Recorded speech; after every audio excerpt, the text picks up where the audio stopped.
C'est le 84e jour de la guerre entre le Hamas et Israël et je suis Yair Pinto, en direct de la bande de Gaza. Je vous emmène dans les coulisses du travail dans la bande de Gaza. Chaque jour, les soldats de Tsahal combattent les terroristes du Hamas, qu'ils démasquent et s'emparent des armes des complexes terroristes. Il ne s'agit pas seulement de moyens de combat, mais aussi de moyens de communication, de cartes, d'ordinateurs, de roquettes anti-chars, de fonds terroristes et d'autres moyens spéciaux. Dès que les soldats trouvent une arme qui nécessite des investigations, ils la transfèrent à une unité spéciale qui examine et étudie les armes pour savoir comment les traiter. Une arme peut en dire long. Elle peut également fournir des informations stratégiques à l'État d'Israël, comme son origine et les personnes avec lesquelles le Hamas coopère. Dans de nombreux quartiers généraux du Hamas, nous, les soldats, avons également trouvé des valises remplies de fonds utilisés pour le terrorisme.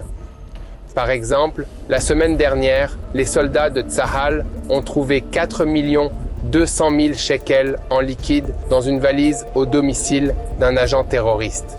Depuis le début de cette guerre, Tsahal a trouvé plus de 12 millions de shekels israéliens et cette somme a été saisie et emmenée en Israël. Imaginez un peu, Gaza et sa population sont si pauvres et ont besoin d'aide, de nourriture, d'eau, de vêtements, mais le Hamas trouve le moyen de fournir de l'argent à ses militants.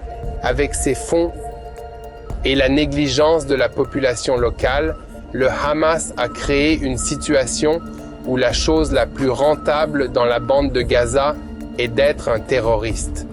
C'est le meilleur salaire pour recruter le plus grand nombre possible de combattants terroristes. C'est malsain, n'est-ce pas? Partout, on parle des pauvres Gazaouis. Mais ici, nous voyons la somme d'argent que le Hamas a investi dans la mise en place d'une entreprise terroriste dont le but est de détruire les vies juives et l'État d'Israël. Je veux aider le monde à comprendre exactement à qui et à quoi nous sommes confrontés ici en Israël. Montrer comment l'argent du Hamas est en fait utilisé pour le terrorisme, prouver l'usage cynique qu'il fait de moyens apparemment innocents. À titre d'exemple, la semaine dernière, un fusil M16 a été trouvé à l'intérieur d'une école. Ce fusil a été trouvé dans une école de Gaza, utilisé comme un jeu pour les enfants. Un mécanisme électrique a été installé à l'intérieur avec un bouton à la place de la gâchette, de sorte qu'il tire un laser. C'est ainsi que l'on éduque les habitants de la bande de Gaza. C'est fou ce que le Hamas investit là-dedans, au lieu de s'occuper des habitants et de planifier un meilleur avenir pour les enfants. Les combattants de la 7e brigade de combat opèrent dans la région de Han Younes depuis 2 semaines. Ils ont localisé des armes et des stocks, éliminé de nombreux terroristes lors de confrontations et d'embuscades, et dirigé des avions qui ont mené des attaques ciblées depuis les airs. Lorsque les forces sont arrivées à la mosquée Koutiba à Han Younes, les combattants ont identifié des activités terroristes à partir d'une vaste infrastructure souterraine à l'intérieur de la mosquée qui appartient à l'organisation terroriste du Hamas. Dans l'une des salles, un engin explosif a été tiré sur les troupes et les combattants ont riposté tout en secourant les soldats blessés du bataillon et en éliminant les terroristes avec un soutien aérien. D'autres terroristes qui ont tenté de s'échapper de la mosquée ont également été neutralisés par des drones israéliens et l'armée de l'air israélienne. En outre, lors de raids sur des infrastructures terroristes, les combattants ont localisé et confisqué des armes et des munitions. On ne le croirait pas, mais Tsahal a découvert à l'intérieur d'une mosquée des manuels scolaires destinés aux enfants. Ils sont destinés à être coloriés et leur contenu est très inquiétant. Les manuels destinés aux enfants de Gaza expliquent comment utiliser des armes et comment tuer des juifs.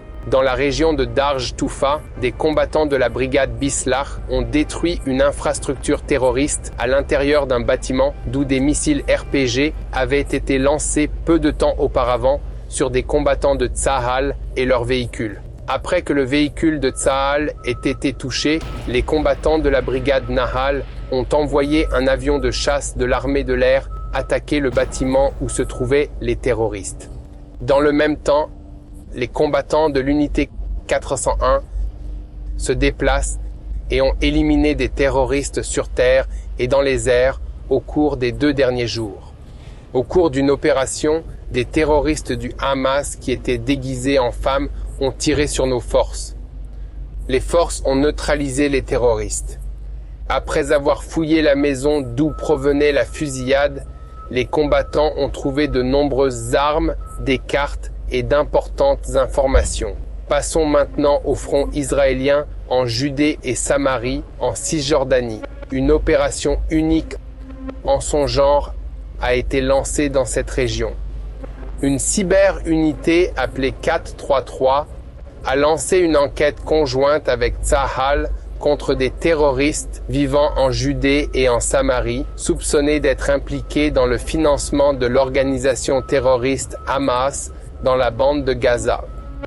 Il s'agit d'une opération visant à localiser des fonds numériques et de l'argent liquide dans le cadre de leur activité de prestataires de services financiers. Tout au long de la nuit, les forces de Tsahal ont mené des opérations ciblées et conjointes sous la direction du Shin Bet et d'autres services de renseignement dans toute la Judée et la Samarie, arrêtant 21 personnes recherchées dans les zones centrales. Elles sont soupçonnées d'être impliquées dans le financement de l'organisation terroriste Hamas. À l'heure actuelle, les personnes recherchées sont interrogées en Israël. Au cours de l'opération, des fonds terroristes ont été trouvés et des dizaines de millions de shekels, des coffres-forts, des documents, des systèmes d'enregistrement et des téléphones ont été confisqués. Dans d'autres endroits, un avion de Tsahal a attaqué un groupe terroriste dans la ville de Jénine qui a tiré sur nos forces et les a mises en danger. En outre, dans plusieurs endroits de Judée et de Samarie, les forces ont réagi en tirant sur un terroriste qui lançait des explosifs, des cocktails Molotov, des pierres et tirait sur les troupes de Tsahal. Dans le nord d'Israël, sur le front contre le Hezbollah, les forces de Tsahal, y compris les avions de chasse de l'armée de l'air, les chars et les tirs d'artillerie, ont attaqué l'infrastructure terroriste utilisée par les terroristes du Hezbollah dans la région du village d'Ita el-Shaïb et de Rimal, ainsi que d'autres communautés à l'intérieur du Liban. Dans ces zones, de nombreux tirs sont effectués en direction du territoire de l'État d'Israël. En outre, les avions de chasse de l'armée de l'air ont récemment attaqué un complexe militaire de l'organisation terroriste du Hezbollah au fin fond de la Syrie, en réponse à des tirs effectués en direction du territoire de l'État d'Israël plus tôt dans la journée. Je veux faire une prière pour que je n'ai pas à mentionner les noms de mes compagnons d'armes dans mes rapports quotidiens. Je veux faire une prière pour la paix de Jérusalem, la paix d'Israël, et vous demander à tous de continuer à diffuser la vérité sur ce qui se passe en Israël et au Moyen-Orient. Le monde doit connaître le véritable visage du Hamas, de cette idéologie Daesh qui cherche à se répandre dans le reste du monde. Joignez-vous donc à moi pour prier pour Tsahal, pour Israël et surtout pour la paix de Jérusalem que seul notre Dieu peut apporter à ce pays. Je vous remercie.